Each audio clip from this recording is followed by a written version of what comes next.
Sean bienvenidos a esta presentación de anatomía. Mi nombre es Romina Burbano y en este video realizaremos un recorrido por las principales estructuras de miembro inferior, algunos aspectos de artrología, miología y fascias. Empezando con el miembro inferior, este está especializado en el soporte del peso corporal y la locomoción. A diferencia del miembro superior, este sacrifica parte de su movilidad para ganar estabilidad y resistencia mecánica. Está constituido por la cintura pélvica, el muslo, la pierna y el pie. Sus huesos son el hueso coxal, el fémur, la tibia, el peroné y los huesos propios del pie. Empezando con el hueso coxal, este es un hueso par, irregular y plano, que junto con el sacro forma la pelvis ósea. Durante el desarrollo embrionario está constituido por estas tres piezas independientes, siendo esto de aquí el ilion, esta parte de aquí el isquion y esta parte de acá el pubis, las cuales se van a fusionar en el acetábulo. Para colocar correctamente este hueso coxal, debemos orientar el acetábulo hacia lateral, la sínfisis púbica hacia anterior y la tuberosidad isquiática hacia inferior. La porción superior, como había mencionado, la correspondiente al ilion, vamos a encontrar la cresta ilíaca, que está aquí, la espina ilíaca anterosuperior, la espina ilíaca anteroinferior, la espina ilíaca posterosuperior y la espina ilíaca posteroinferior en esta parte de acá. Igualmente tenemos esta gran fosa llamada fosa ilíaca y también notamos las líneas glúteas, que se pueden marcar como línea glútea anterior y posterior. Bien, en el isquio van a destacar la espina ciática, la tuberosidad isquiática, la rama del isquion y siguiendo esta rama vamos a llegar a la rama isquiopubiana, que nos lleva a todo el hueso del pubis. En el pubis vamos a encontrar al cuerpo del pubis, la rama superior e inferior del pubis, además de la cresta obturadora y el surco obturador, el tubérculo obturador anterior, la espina púbica. En esta parte de acá vamos a tener la cresta pectínea y finalmente la eminencia iliopúbica. Bien, ahora vamos a hablar específicamente del acetábulo. El acetábulo es la cavidad articular que recibe la cabeza del fémur y esta presenta tres estructuras clave: la carilla semilunar, que es de esta parte de acá, la fosa acetabular y la escotadura acetabular. Bien, aquí tenemos al fémur. Este es el hueso más largo del cuerpo humano y resistente, de manera que constituye parte principal del soporte del miembro inferior. Su posición anatómica requiere poner la cabeza femoral hacia medial, como aquí, el trocánter mayor sería lateralmente y la línea áspera, que es esta de acá, hacia posterior. Bien, para poder describir sus accidentes anatómicos, vamos a dividir entre epífisis proximal, diáfisis y epífisis distal. En la epífisis proximal vamos a encontrar a la cabeza del fémur con su respectiva fosita de la cabeza. Un poco más abajo tenemos al cuello del fémur, seguido por la fosa trocantérica. En esta parte de aquí vamos a llegar a los trocánteres, tanto el mayor como el menor. Y estos dos van a estar, por así decirlo, unidos por una estructura llamada cresta intertrocantérica. Si seguimos diagonalmente hacia abajo, una línea que sale desde el trocánter menor, vamos a encontrar a la línea pectínea del fémur, que va a estar seguida por el labio medial de la línea áspera. Un poco hacia lateral vamos a encontrar a la tuberosidad glútea, que está a la altura del trocánter mayor. Y esta tuberosidad glútea va a estar seguida hacia abajo por el labio lateral de la línea áspera del fémur. Estas dos líneas van a juntarse en la parte de la diáfisis, formando la línea áspera. Bien, ahora vamos a ver nada más en la cara anterior del fémur una diferencia, que es la línea intertrocantérica. Y seguimos hasta la epífisis distal.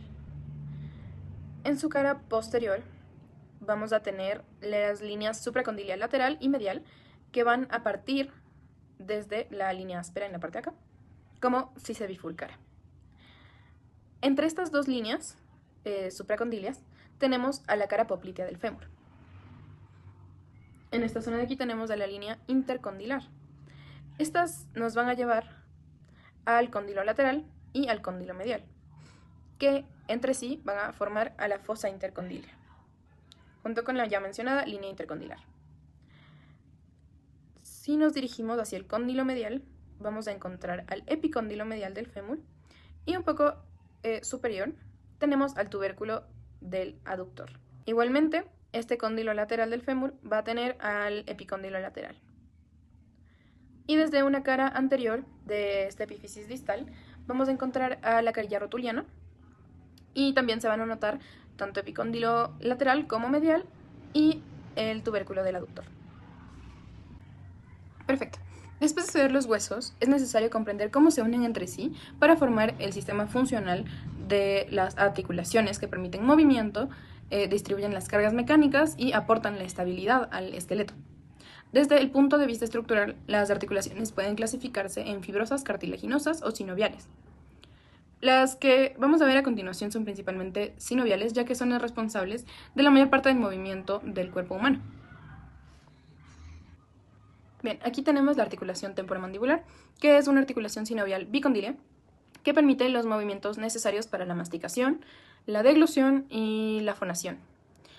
Esta tiene superficies articulares, siendo estos el cóndilo de la mandíbula, la fosa mandibular del hueso temporal o cavidad glenoidea, el tubérculo articular y el disco articular, que divide la articulación en dos compartimentos, uno superior y uno inferior. El superior va a estar encargado de la tracción y el inferior de la rotación de la mandíbula.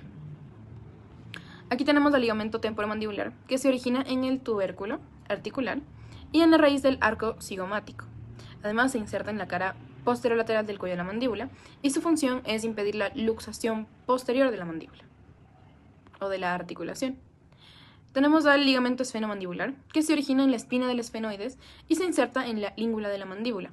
Actúa como un ligamento suspensor de la mandíbula.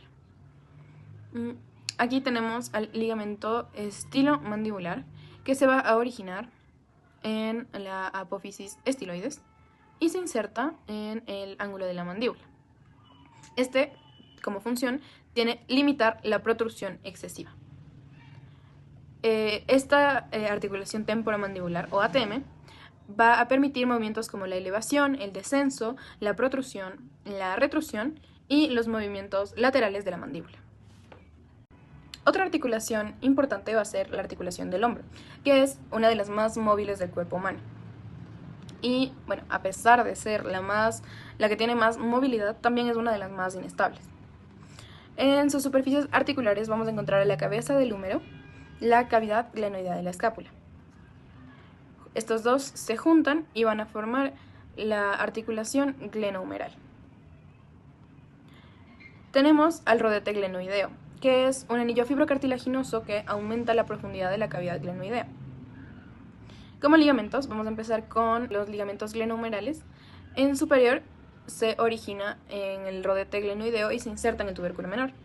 El medio se origina igual en la glenoides y se inserta en el cuello anatómico del húmero.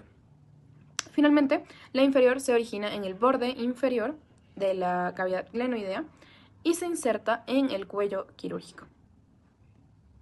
Tenemos al ligamento coracohumeral, que se extiende desde las apófisis coracoides hasta los tubérculos mayor y menor. Igualmente vamos a tener al ligamento coracoacromial, que este une las apófisis coracoides con el acromión y forma el arco coracoacromial. Bien, tenemos aquí la articulación del codo, que va a ser una articulación sinovial que permite la flexión, la extensión, la pronación y la supinación del brazo. Y vamos a empezar con el ligamento colateral cubital. Este se origina en el epicóndilo medial y se inserta en el proceso coronoides y el olecranón en esta parte de acá. Tenemos también al ligamento colateral radial. Este se va a originar en el epicóndilo lateral y se inserta en el ligamento anular. Este ligamento anular va a rodear la cabeza del radio y va a permitir su rotación durante la pronación y la supinación. Bien, aquí la articulación de la cadera. Esta es una articulación sinovial esferoidea diseñada para proporcionar estabilidad al cuerpo y para soportar el peso del cuerpo. Tenemos al ligamento iliofemoral, que se origina en la espina ilíaca anteroinferior y se va a insertar en la línea intertrocantérica, aquí. Este es el ligamento más fuerte del cuerpo humano y evita la hiperextensión. Tenemos al ligamento pubofemoral, que se va a originar en el pubis y se inserta en la línea intertrocantérica. Este limita la abducción. El ligamento isquiofemoral se origina en la porción posterior del acetábulo y se inserta en el trocánter mayor. Este va a limitar la rotación medial. Tenemos finalmente, como parte de los ligamentos fundamentales, el ligamento de la cabeza del fémur. Este se extiende sobre el ligamento transverso del acetábulo hacia la fóvea de la cabeza femoral, o también llamada fosita de la cabeza femoral, justamente para este ligamento de la cabeza del fémur. Bien, aquí tenemos a la articulación de la rodilla. La rodilla es una de las articulaciones más complejas del cuerpo humano. Está compuesta por los meniscos, que son fundamentales, y estos son el medial en forma de C y el lateral en forma de O. Tenemos el ligamento cruzado anterior, que se va a originar en el área intercondilo anterior de la tibia y se inserta en el cóndilo lateral del fémur. Esta va a impedir el deslizamiento anterior de la tibia. Tenemos al ligamento cruzado posterior. Este se origina en el área intercondilia posterior y se inserta en el cóndilo medial del fémur, impidiendo el desplazamiento posterior de la tibia. En esta parte de aquí tenemos al ligamento colateral tibial, que une el epicóndilo medial con la tibia proximal. Tenemos al ligamento colateral fibular o del peroné. Este une el epicóndilo lateral con la cabeza del peroné. El ligamento rotuliano se extiende desde el vértice de la rótula hasta la tuberosidad tibial. Bien, aquí tenemos a la articulación de la muñeca, que es una articulación sinovial condilia que permite movimientos de gran precisión. Tenemos al ligamento radiocarpiano palmar, que va a unir el radio con estos huesos de aquí, los huesos del carpo, y van a limitar la hiperextensión. El ligamento colateral radial se extiende desde la apófisis estiloides radial hasta el hueso de aquí, que sería el escafoides. El ligamento colateral cubital se extiende desde la apófisis estiloides del cúbito hasta el hueso pisiforme y el piramidal. Tenemos aquí en cambio la articulación del tobillo. Esta articulación talocrural une la tibia, el peroné, con el astrágalo. Este va a empezar con el ligamento deltoideo, que se origina en el malleolo medial y se inserta en tres huesos del tarso: el astrágalo, el calcáneo y el navicular.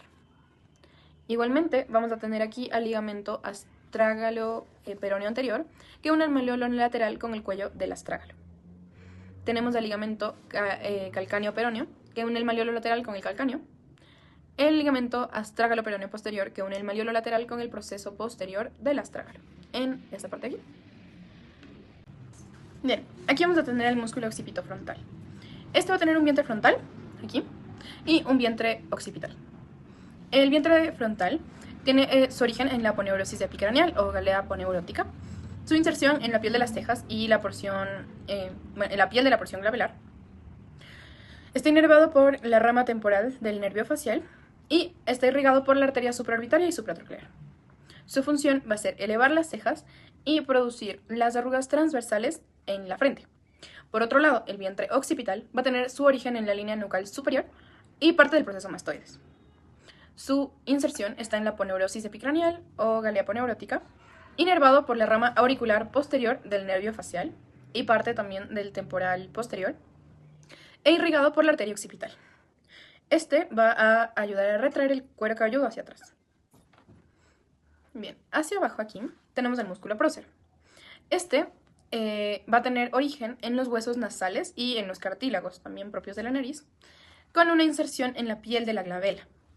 Por tanto, va a producir las arrugas transversales en la raíz de la nariz, en esta parte de aquí. Su inervación va a ser la rama temporal del facial e irrigado por la arteria angular. Bien, vamos con el músculo corrugador superciliar.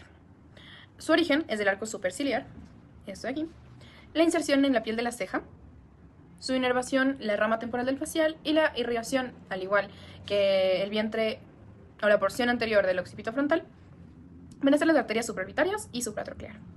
Su función va a ser fruncir el ceño. Este de aquí es el orbicular del ojo. Su origen va a ser el margen medial de la órbita ocular, siendo su inserción la piel alrededor de la órbita y también la piel de los párpados. Va a estar inervado por ramas temporales y cigomáticas del facial e irrigado por la arteria oftálmica y la arteria facial. Su función va a ser el cierre de los párpados. El músculo nasal.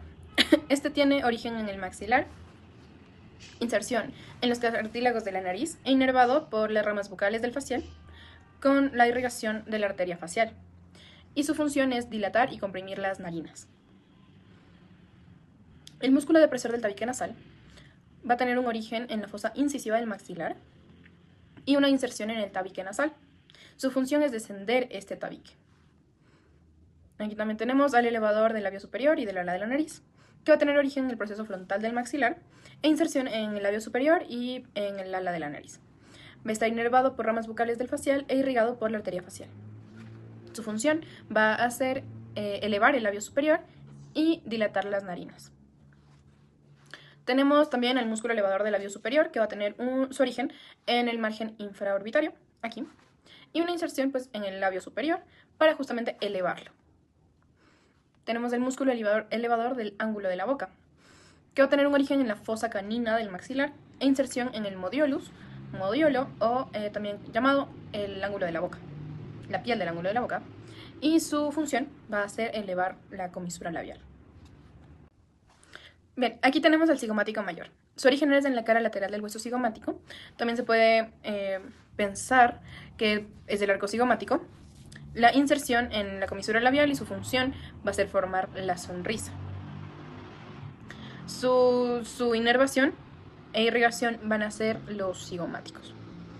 El músculo cigomático menor va a tener origen en el cuerpo del hueso cigomático, inserción en el labio superior y su función va a ser elevar el labio superior. Igualmente va a estar inervado por el nervio cigomático e irrigado por la arteria facial. Tenemos el músculo risorio. Su origen va a ser en la fascia parotidia, inserción en la comisura labial y su función es retraer a la comisura labial. Este, en cambio, va a estar inervado por ramas del facial, sobre todo la rama bucal del facial. Tenemos al bucinador. Su origen va a ser en el hueso maxilar y en el rafe pterigo-mandibular. Su inserción va a ser en el músculo orbicular de la boca y va a estar inervado por ramas bucales del facial e irrigado por la arteria facial en sí. Su función es comprimir a la mejilla contra los dientes. Tenemos también al músculo orbicular de la boca. Este va a tener origen en todo el alrededor de los labios, siendo esto parte del maxilar y la mandíbula, inserción en la piel y en el bermeleón de los labios o la mucosa de los labios, y su función va a ser cerrar y protruir los labios para dar la función de un beso. El músculo depresor del ángulo de la boca. Este es este de aquí. Su origen está en la línea oblicua de la mandíbula, su inserción igualmente en la comisura labial y su función va a ser descender la comisura. Este igualmente va a estar inervado por parte del bucal y por el marginal. El músculo depresor del labio inferior, el de aquí, tiene origen en la mandíbula, en el rafe de la mandíbula, e inserción en el labio inferior. Su función va a ser descender como dice su nombre, irrigado por la arteria facial e inervado igualmente por el nervio facial, específicamente la rama marginal. Tenemos al músculo mentoniano.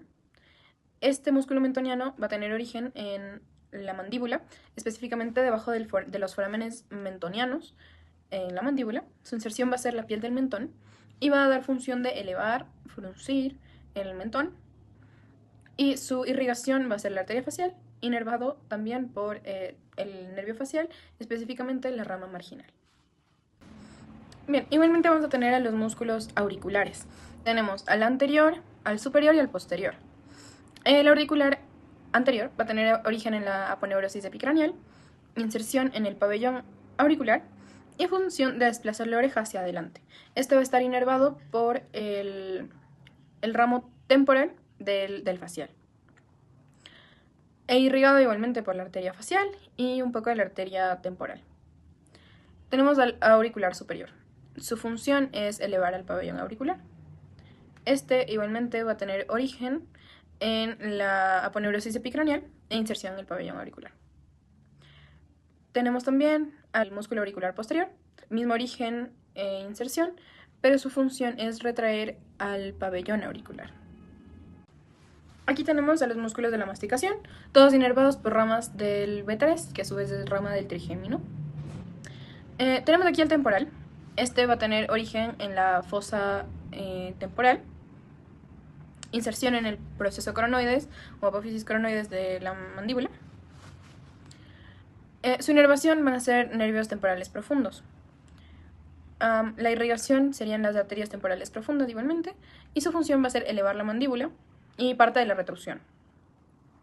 Tenemos aquí al mastétero, que va a tener origen en el arco cigomático, inserción en la cara lateral de la rama de la mandíbula e inervación por el nervio massetérico. Su irrigación igualmente por la arteria massetérica. Además, su función va a ser elevar la mandíbula.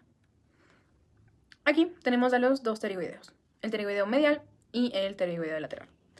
El origen del pterigoideo lateral va a ser la lámina medial de la apófisis pterigoides y su inserción la cara medial de la mandíbula. Su inervación va a ser dada por el nervio pterigoideo medial e irrigación por la arteria maxilar. Su función específica va a ser la elevación y la protrusión de la mandíbula. Por otro lado, el pterigoideo lateral va a tener origen en el ala mayor del esfenoides y también en la lámina, pero esta vez la parte lateral de la apófisis pterigoides. Su inserción va a ser en el cuello de la mandíbula y en el disco articular de la articulación temporomandibular. Su nervio va a ser el nervio pterigoideo lateral específicamente e irrigado por la arteria maxilar. Todo esto le va a dar la función de protruir la mandíbula y darle movimientos laterales. Aquí tenemos a los músculos suprayoideos. Vamos a empezar con el digástrico. Este tiene dos vientres y su origen, el del vientre anterior va a ser la fosa digástrica en la mandíbula. Su inserción va a ser en el tendón común entre las dos porciones del digástrico y el origen de la porción posterior o del vientre posterior va a ser la escotadura mastoidea. Ese tendón de la inserción también es llamado tendón intermedio y está también unido al ioides. Su inervación, sobre todo la del vientre anterior, va a ser el nervio miloioideo y el del vientre posterior el nervio facial y parte del occipital. Su irrigación por las arterias facial y occipital, además de la función que va a ser elevar el ioides. Tenemos al miloioideo. Este va a tener un origen en la línea miloioidea de la mandíbula, una inserción en el rafe miloioideo y en el ioides. Su inervación va a estar dada por el nervio miloioideo e irrigación por la arteria submentoniana. Su función va a ser formar el piso de la boca. Tenemos acá también al genioideo, cuyo origen va a estar en las espinas mentonianas inferiores o apófisis genis. Su inserción directamente al cuerpo del ioides. Está inervado por el nervio C1 por medio del hipogloso.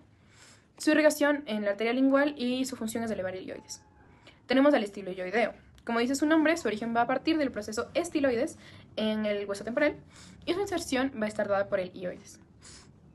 Tenemos a la inervación, va a ser el nervio facial, también parte del nervio occipital, y su irrigación van a ser las arterias facial y occipital igualmente. Finalmente, su función va a ser elevar y retraer el ioides, es decir, llevar para atrás. Perfecto. Aquí tenemos a los músculos infrayoideos. Todos estos van a estar inervados por el asa cervical, excepto el tiroyoideo. Tomando esto en cuenta, el esternoyoideo va a tener un origen en el manubrio esternal y otro en la clavícula, específicamente en el tercio medial de la clavícula. Su inserción va a ser el ioides y la irrigación va a estar dada por la arteria tiroidea superior. Como ya mencioné, la inervación va a ser por el asa cervical. Aquí tenemos al homoyoideo. Su origen va a estar en el borde superior de la escápula, inserción en el ioides, va a estar irrigado por la arteria tiroidea superior y su función es descender el ioides. Nuevamente, su inervación por el asa cervical. El esternotiroideo va a tener un origen en el manubrio del esternón, una inserción en el cartílago tiroides, específicamente en la línea oblicua del cartílago tiroideo. Su irrigación va a estar dada igualmente por la arteria tiroidea superior y su función va a ser descender la laringe. Finalmente, tenemos al tiroyoideo. Su origen va a ser el cartílago tiroides, su inserción en el ioides y este va a ser el único de los infrayoideos en no estar irrigado por el asa cervical, sino por el nervio C1 vía hipogloso.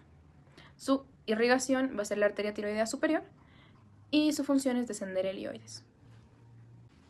Bien, como parte de músculos del cuello también tenemos al esternocleidomastoideo. Como dice su nombre, va a tener dos orígenes, uno en el esternón y otro en la clavícula. Específicamente en el manubrio esternal. Su inserción va a ser en el proceso mastoides y parte de la línea nucal superior.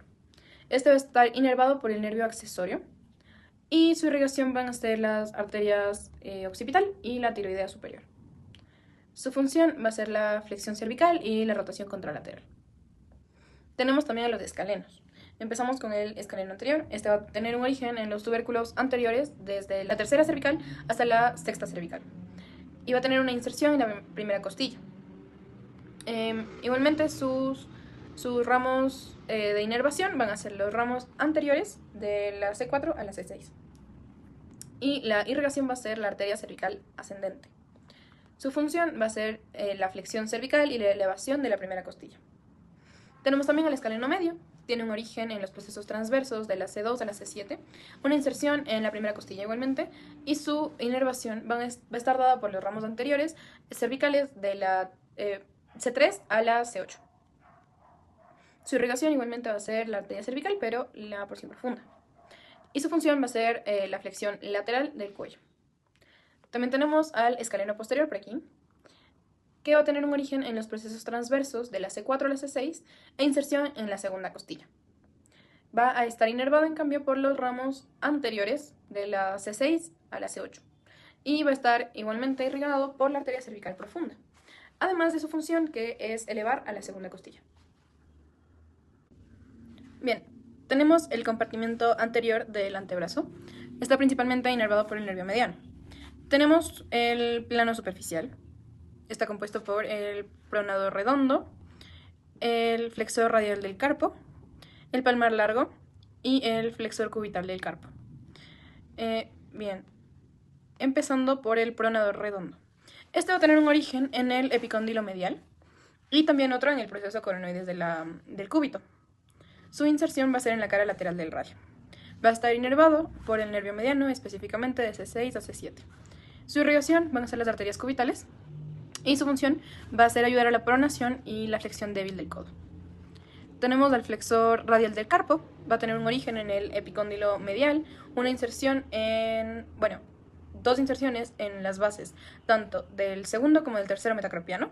Va a estar inervado nuevamente por el nervio mediano y su irrigación va a ser la arteria radial. Su función va a ser la flexión de la muñeca y la abducción de la mano. Siguiente tenemos el palmar largo, este de aquí, que va a tener un origen en el epicóndilo medial, una inserción en la aponeurosis palmar. Está inervado por el nervio mediano e irrigado por la arteria cubital. Su función es tensar la aponeurosis palmar. Tenemos también al flexor cubital del carpo. Va a tener un origen en el epicóndilo medial, otro en el olecranón y un último en el borde posterior del cúbito. Su inserción va a ser en el pisiforme, en el gancho del ganchoso y en la base del quinto metacarpiano. Este va a estar inervado por el nervio cubital e irrigado por la arteria cubital. Su función finalmente va a ser la flexión y la aducción de la mano. Por debajo del plano superficial vamos a tener el plano profundo, que va a estar compuesto por el flexor profundo de los dedos, el flexor largo del pulgar y el pronador cuadrado.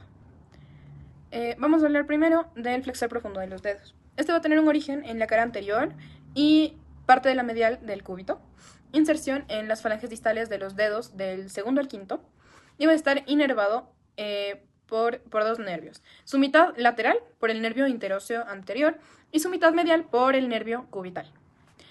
Su irrigación va a estar dada por la arteria interósea anterior y su función va a ser la flexión de las interfalángicas distales. Siguiendo con el flexor largo del pulgar, va a tener un origen en la cara anterior del radio y una partecita en la membrana ósea, una inserción en la falange distal del pulgar y va a estar inervado por el nervio interóseo anterior, al igual que su irrigación va a ser por la arteria interósea anterior. Y finalmente su función va a ser darle flexión al pulgar. Tenemos acá al pronador cuadrado. Su origen va a ser en el cuarto distal de la ulna y su inserción en el cuarto distal del radio, siendo que va de cúbito a radio. Su inervación va a estar dada por el nervio interóseo anterior y su irrigación igualmente por la arteria interósea anterior. Su función principal va a ser la pronación del antebrazo. Bien, en el compartimento posterior del antebrazo vamos a ver que todo está inervado por el nervio radial y sus ramas profundas. Tenemos un plano superficial, va a estar el braquio radial, el extensor radial del carpo, el extensor radial corto del carpo, el extensor de los dedos, el extensor del meñique, el extensor cubital del carpo, y esos serían los músculos del plano superficial. Bien, vamos a empezar con el braquio radial. Este tiene un origen en la cresta supracondiliar lateral y una inserción en la apófisis de estiloides del radio. Van a estar inervados por el nervio radial. Y su irrigación está dada por la arteria recurrente radial. Su función va a ser flexionar el codo. Tenemos también el extensor radial largo del carpo, que va a tener un origen en la cresta supracondiliar lateral y una inserción en la base del segundo metacarpiano, inervado por el nervio radial e irrigado por la arteria radial. Su función va a ser la extensión y la abducción de la mano. Tenemos también el extensor radial corto del carpo, que va a tener un origen en el epicóndilo lateral y una inserción en la base del tercer metacarpiano. Además, su inervación va a estar dada por la rama profunda del radial y su irrigación por la arteria radial. Tenemos como función a la extensión de la muñeca. El de aquí va a ser el extensor de los dedos, origen en el epicóndilo lateral, inserción en las expansiones extensoras de los dedos del segundo al quinto. Y su inervación va a estar dada por el nervio interóseo posterior, al igual que la irrigación, que va a ser la arteria interósea posterior. Su función va a ser extender los dedos. Seguido tenemos al extensor del meñique, que va a tener un origen en el epicóndilo lateral, con una inserción en la expansión extensora del quinto dedo, el meñique, y su función es extender este dedo. Luego tenemos al extensor cubital del carpo. Su origen está en el epicóndilo lateral y el cúbito, y la inserción en la base del quinto metacarpiano, con su función que va a ser la extensión y la abducción. Considerando a los músculos intrínsecos de la mano, vamos a tener una eminencia o un compartimiento tenar, que va a estar compuesto por el aductor corto, el flexor corto, el oponente y el aductor, todos ellos del pulgar. En específico, el abductor corto del pulgar, este de aquí, va a tener un origen en el escafoides y en el retináculo flexor y una inserción en la falange proximal del pulgar. Va a estar inervado por el nervio mediano e irrigado por el arco palmar superficial. Su función va a ser abducir el pulgar. Aquí tenemos el flexor corto del pulgar, cuyo origen está en el trapecio y nuevamente en el retináculo flexor. Su inserción va a ser en la falange proximal del hallux y su inervación va a estar dividida en dos: el nervio mediano y el cubital.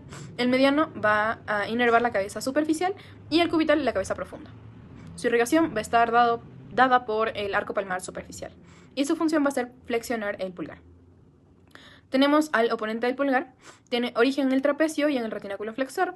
Su inserción va a estar en el primer metacarpiano, inervado por el nervio mediano e irrigado por la arteria facial. Finalmente, su función va a ser la oposición del pulgar, como dice su nombre. El aductor del pulgar va a tener un origen en el tercer metacarpiano y otro en las bases del segundo y el tercer metacarpiano. Su inserción va a estar en la falange proximal del hallux y su inervación va a ser el nervio cubital, además de su irrigación dada por el arco palmar profundo, dando todo esto la función al aductor del pulgar. Bien, también vamos a tener una eminencia hipotenar, que va a estar compuesta por el abductor del meñique, el flexor corto del meñique, el oponente del meñique y el palmar corto. Vamos con el abductor del meñique, que sería este de aquí.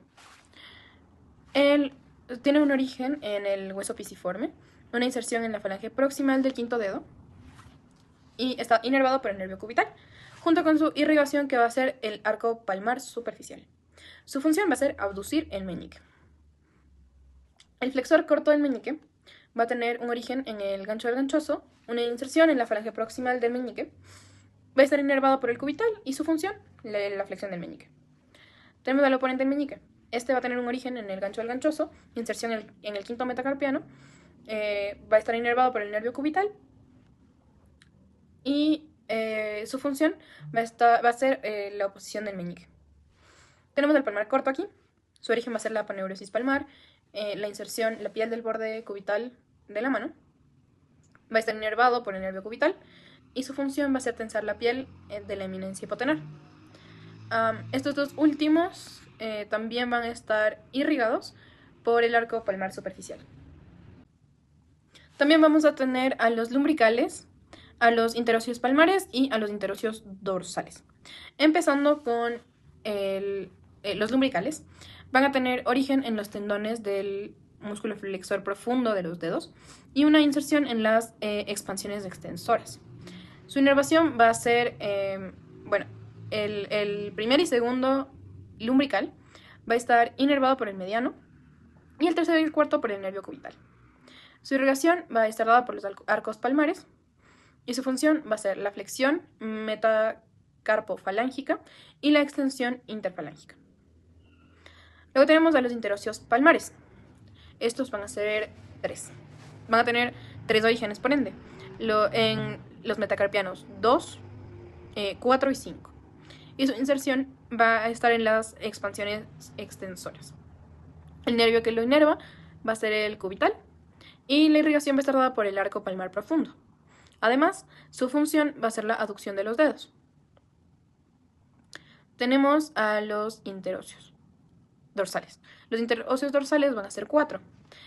Tienen origen en las caras adyacentes de los metacarpianos y las inserciones en las expansiones extensoras. Lo inerva el nervio cubital y lo irriga nuevamente el arco palmar profundo. Su función va a ser la abducción de los dedos. Bien, tenemos de los músculos de la cadera y de la región glútea. Tenemos, primero vamos a hablar del ilíaco. Este de aquí va a tener un origen en la fosa ilíaca y una inserción en el trocánter menor por medio de su tendón iliosoas. Igualmente está inervado por el nervio femoral y está irrigado por la arteria ilíaca circunfleja profunda. Este va a tener la función de la flexión de la cadera y el tronco. Tenemos también al psoas mayor, que va a tener origen en los cuerpos vertebrales de la T12 a la L5. Igualmente origen en los discos intervertebrales y los procesos transversos lumbares. Tenemos una inserción en el trocánter menor y los ramos lumbares anteriores van a inervar este músculo. También tenemos a las arterias lumbares que van a irrigarlo, dando su función principal de flexión de cadera y tronco. Este de aquí es el glúteo mayor, que va a tener origen en el ilium posterior y su inserción va a estar en la tuberosidad glútea del fémur, en esta cara posterior del fémur. El glúteo va a estar inervado por el nervio glúteo inferior y su irrigación va a estar por las arterias glúteas superior e inferior, dando una función de extensión de cadera, rotación lateral y pues esto ayuda a incorporarse desde una posición sentada, subir escaleras, etc. Tenemos el glúteo medio. Su origen está entre las líneas glúteas anterior y posterior.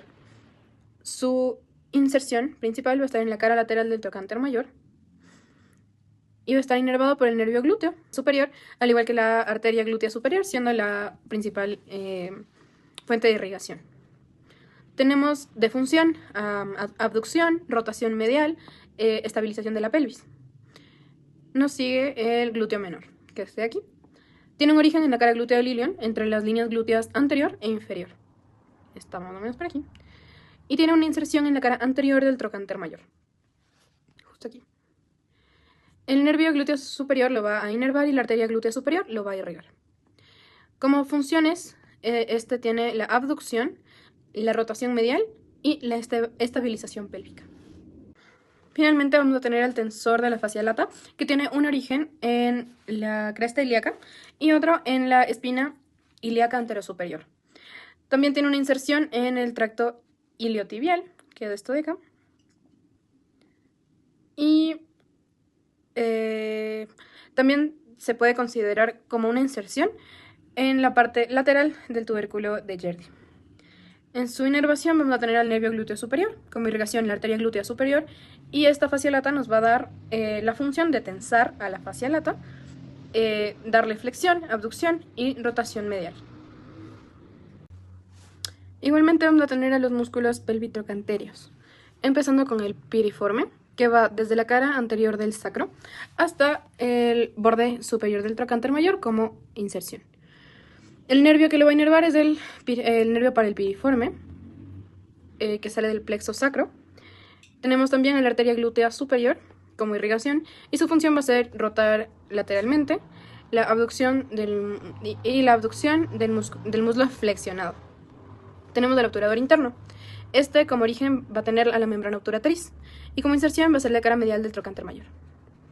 Va a estar inervado por el nervio del obturador interno y va a estar irrigado por la arteria obturatriz. Su función es la rotación lateral. Tenemos a los dos géminos, o gemelos. El gémino superior va a originarse en la espina isquiática, con inserción en el obturador interno, y el nervio del obturador interno va a ser el que lo inerva, junto con la arteria glútea inferior, que va a dar la irrigación. Y su función va a ser la rotación lateral. El gemelo inferior va a tener su origen en la tuberosidad isquiática y su inserción con el tendón del obturador interno. El nervio del cuadrado femoral va a ser el que le da inervación y lo irriga la arteria glútea inferior. Su función va a ser la rotación lateral. Está siguiente el cuadrado femoral, que tiene origen igualmente en la tuberosidad isquiática, inserción en el tubérculo cuadrado de la cresta intertrocantérica, está aquí, e inervado por el nervio del cuadrado femoral, junto con la irrigación de la arteria circunfleja femoral medial. Y su función va a ser rotar lateralmente la pierna. Tenemos el obturador externo, que va a tener origen nuevamente la membrana obturatriz, y como inserción la fosa trocantérica. Le va a dar inervación el nervio obturador e irrigación la arteria obturatriz. Y finalmente su función va a ser la rotación lateral. Bien, el compartimento anterior del muslo, cabe recalcar que todo esto está inervado por el nervio femoral. Vamos a empezar con el sartorio, que tiene un origen en la espina ilíaca anterosuperior, y su debida inserción en la pata de ganso, que va a estar en la cara medial de la tibia, específicamente debajo del cóndilo medial. Su inervación va a estar dada, nuevamente, recalco, por el nervio femoral, específicamente en las ramas del L3. Su irrigación por la arteria femoral, y va a dar funciones de flexión de cadera, abducción, rotación lateral y flexión de la rodilla. Tenemos al recto femoral. El origen va a ser en la espina ilíaca antero-inferior y el techo acetabular o el borde acetabular. Y su inserción va a ser la tuberosidad tibial, el tubérculo de Gerdy, mediante el ligamento rotuliano. Su inervación, nervio femoral, e irrigación, la arteria femoral profunda. Su función va a ser darle extensión a la rodilla y flexión a la cadera. Tenemos al vasto lateral, que tiene origen en el trocánter mayor y una parte en la línea áspera, justo aquí. Su inserción va a ser en la tuberosidad tibial y va a estar inervado por el nervio femoral nuevamente, dando irrigación por la arteria circunfleja femoral. Y con eso da una función de extensión de la rodilla. Tenemos al vasto medial, que tiene origen en la línea áspera, inserción en la tuberosidad tibial, la inervación la conocemos del nervio femoral, la irrigación sería la arteria femoral profunda, dando extensión de la rodilla. Y finalmente tenemos el vasto intermedio. Este va a tener un origen en la cara anterior y lateral del fémur, y la inserción va a estar en la tuberosidad tibial. Tenemos al nervio femoral, a la arteria femoral profunda, y esto da a la extensión de la rodilla. Cabe recalcar que tanto vasto intermedio, vasto medial, vasto lateral y el recto femoral van a formar juntos al cuádriceps femoral. Bien, tenemos al compartimento medial del muslo. Este va a estar inervado por el nervio obturador. Y bueno, vamos a tener al pectíneo, que va a tener origen en el pecten pubis e inserción en la línea pectínea del fémur. Su inervación va a estar dada por tanto el nervio femoral como el nervio obturador. Y su irrigación va a ser la arteria obturatriz, dando función de flexión y aducción. Tenemos también el aductor largo, que va a tener origen en el cuerpo del pubis e inserción en la línea áspera, inervado por el nervio obturador e irrigado por la arteria obturatriz. Su función, tal cual dice su nombre, es la aducción del muslo. Tenemos el aductor corto, cuyo origen va a estar en la rama inferior del pubis e inserción en la línea áspera. Su inervación, el nervio obturador. La irrigación va a ser por la arteria obturatriz y su función va a ser meramente aductora. Como siguiente tenemos al aductor mayor. Este tiene dos porciones, una porción aductora y una porción isquiotibial. La porción aductora tiene origen en la rama isquiopubiana y una inserción en la línea áspera, siendo inervado por el nervio obturador. Y su porción isquiotibial va a tener un origen en la tuberosidad isquiática e inserción en el tubérculo del aductor, en la epífisis distal del fémur. Y la diferencia es que la porción isquiotibial va a estar inervada por el nervio tibial. Su irrigación por la arteria femoral profunda. Y juntos van a dar la función de aducción y extensión de la cadera. Siguiente tenemos al gracil, que igual va a formar la parte de la pata de ganso. Su origen está en el cuerpo y en la rama inferior del pubis. Y como había mencionado, la inserción en la pata de ganso, que sería la cara medial de la tibia, justo por debajo del cóndilo medial. Y su inervación va a ser el nervio obturador, junto con la irrigación de la arteria obturatriz. Dan la función de aducción, flexión de la rodilla y rotación medial. Listo, tenemos también el compartimento posterior del muslo, que corresponde con los músculos isquiotibiales, empezando por el bíceps femoral, que va a tener dos cabezas, una larga, una corta. La larga va a tener origen en la tuberosidad isquiática y la corta en la línea áspera. Juntos llegan a dar una inserción en la cabeza del peroné. La cabeza larga está inervada por el nervio tibial y la cabeza corta por el nervio peroneal común. A los dos les va a dar irrigación las arterias perforantes y juntos dan función de flexión de rodilla, extensión de cadera y la rotación lateral de la pierna. Tenemos al semitendinoso. Este igualmente va desde la tuberosidad isquiática, haciendo inserción en la pata de ganso, como había mencionado, estaría en la cara lateral de la tibia, justo por debajo del cóndilo medial. Y tenemos de nervio el nervio tibial y de irrigación las arterias perforantes. Su función va a ser la extensión de la cadera, la flexión de la rodilla y la rotación medial, en cambio. Tenemos como siguiente el semimembranoso, que igualmente va a salir de la tuberosidad isquiática y va a terminar en el cóndilo medial de la tibia, pero en la parte posterior de este cóndilo. Como inervación tenemos el nervio tibial, irrigación de las arterias perforantes, y su función va a ser extensión de la cadera, flexión de la rodilla y rotación medial. En conclusión, las inserciones importantes de resumir van a ser que en el trocánter mayor van a estar el glúteo medio, el glúteo menor, el piriforme, el obturador interno y ambos géminos, tanto superior como inferior. En el trocánter menor va a estar el iliosoas, en la tuberosidad glútea, pues el glúteo mayor. En la línea áspera van a estar los tres aductores, el vasto medial y el lateral, además del bíceps femoral. En la tuberosidad isquiática van a estar todos los isquiotibiales, que son los que acabo de mencionar, siendo estos el bíceps femoral, el semitendinoso, el semimembranoso y claro, el aductor mayor. Y siguiente tenemos de la pata de ganso, que esta va a estar formada tanto por el sartorio como el gracil y el semitendinoso. Esos van a formar la pata de ganso, que va a estar justo aquí, es la que expliqué varias veces. Siguiendo con los músculos de la pierna, vamos a revisar primero el compartimento anterior de la pierna, que va a estar inervado por el nervio peroneal profundo. Este de aquí va a ser el tibial anterior, que va a tener origen en el cóndilo lateral de la tibia, en los 2/3 superiores de la cara lateral de la tibia, que estaría esto de aquí, y en la membrana interósea. Las inserciones van a ser la cara medial del cuneiforme medial y la base del primer metatarsiano. Lo va a inervar el nervio fibular profundo y lo va a irrigar la arteria tibial anterior, dando funciones de dorsiflexión, inversión del pie y sostener el arco longitudinal medial. Tenemos el extensor largo de los dedos. Este como origen va a tener al cóndilo lateral de la tibia, la cara anterior del peroné y también la membrana interósea. siendo inserciones las falanges medias y las distales de los dedos del 2 al 5. El nervio fibular profundo le va a dar inervación y la arteria tibial anterior le va a dar irrigación. Todo esto le da función de extensión de los dedos, además de la dorsiflexión. Tenemos acá al extensor largo del hallux o del pulgar, que va a tener origen en la cara anterior del peroné y a la membrana ósea. Como inserción va a tener a la falange distal del hallux y como inervación el nervio fibular profundo, además de la arteria tibial anterior como irrigación. Su función va a ser la extensión del hallux y la dorsiflexión nuevamente. Tenemos el tercer fibular, que tiene origen en la cara anterior distal del peroné, e inserción en la base del quinto metatarsiano, que sería aquí.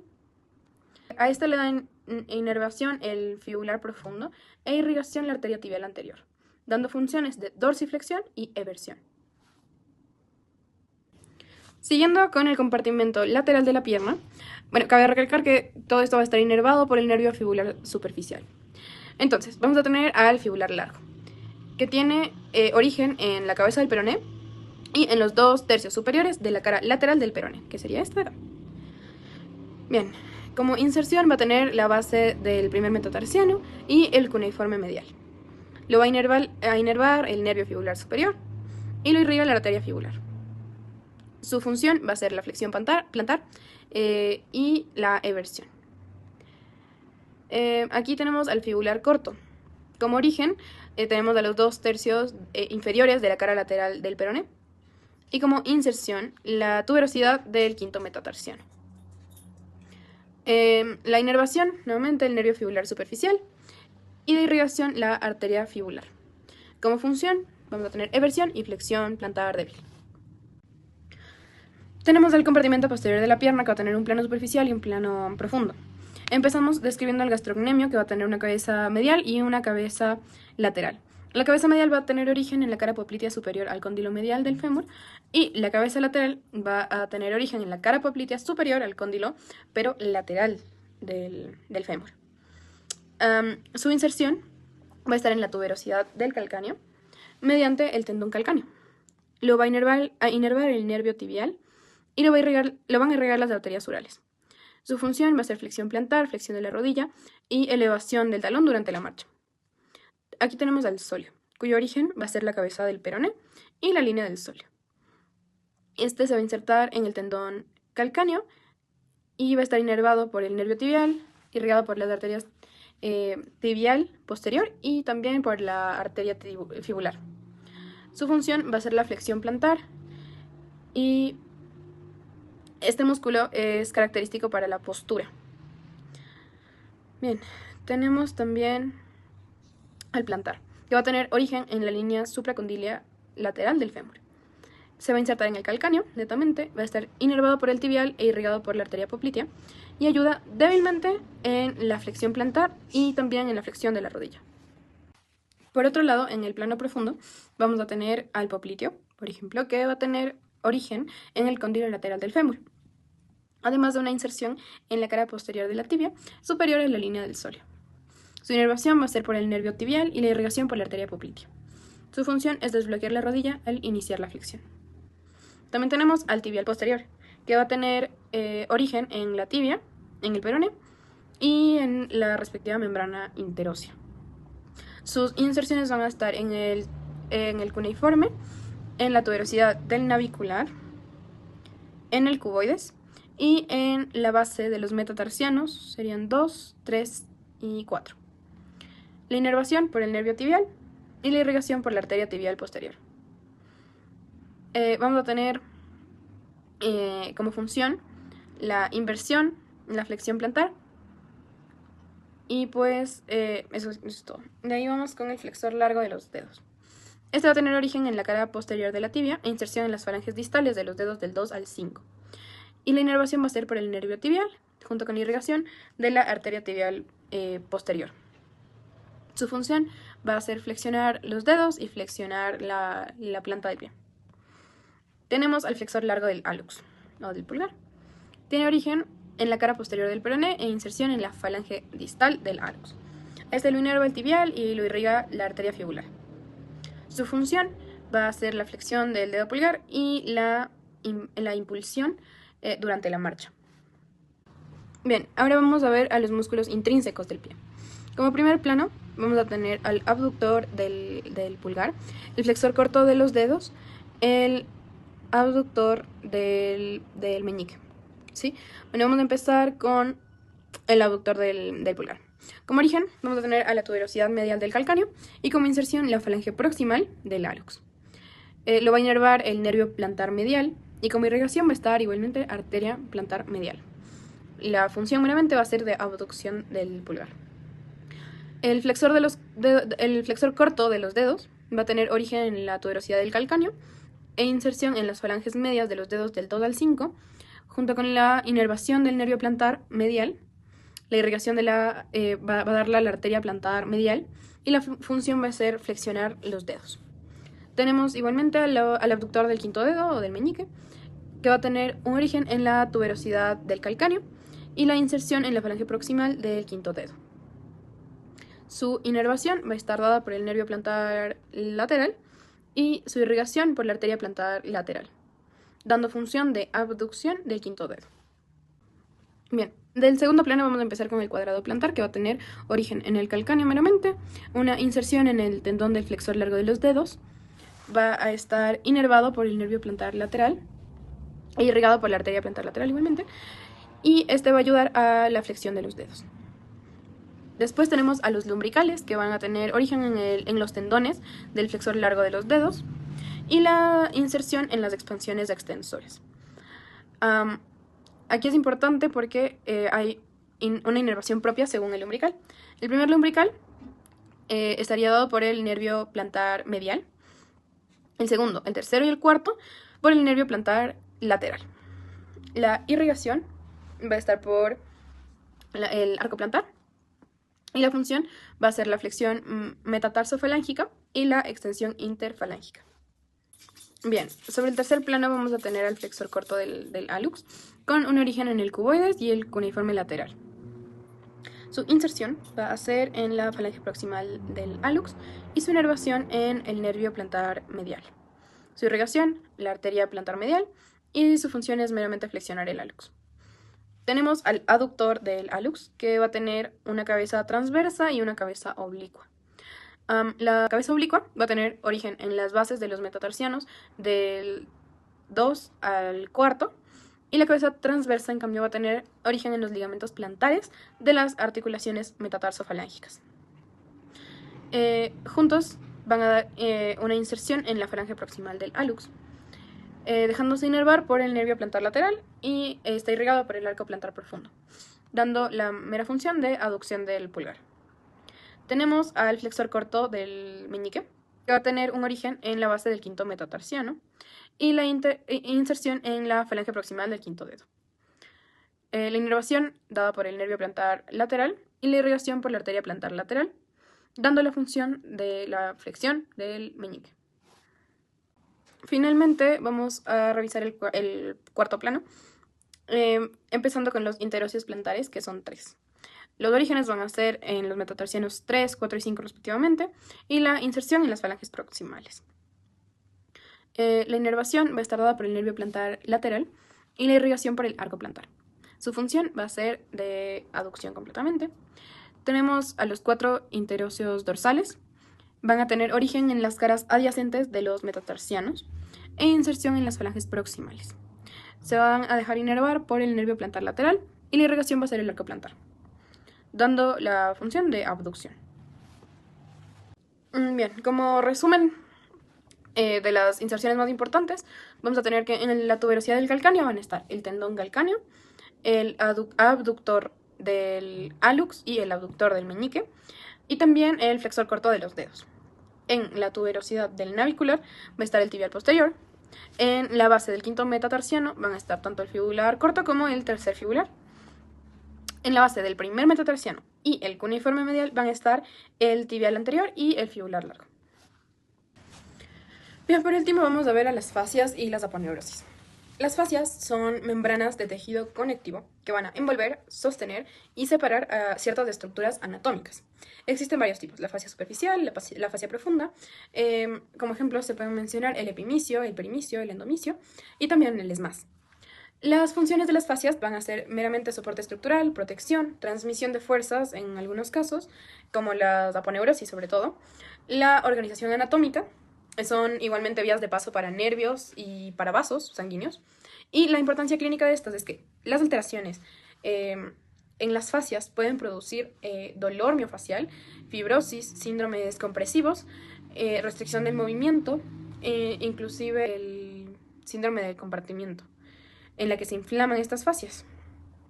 El epimicio y la fascia braquial. El epimicio va a rodear a cada músculo y la fascia braquial específicamente va a envolver a los músculos del brazo, permitiendo la organización de los compartimentos. Las lesiones en estas fascias pueden ocasionar lesiones musculares, tendinitis y el síndrome compartimental, como lo había mencionado. Bien, hablando específicamente del ESMAS, o también llamado sistema músculo-aponeurótico superficial, este va a ser una red fibromuscular superficial que integra a los músculos de la expresión facial y va a transmitir sus movimientos a la piel.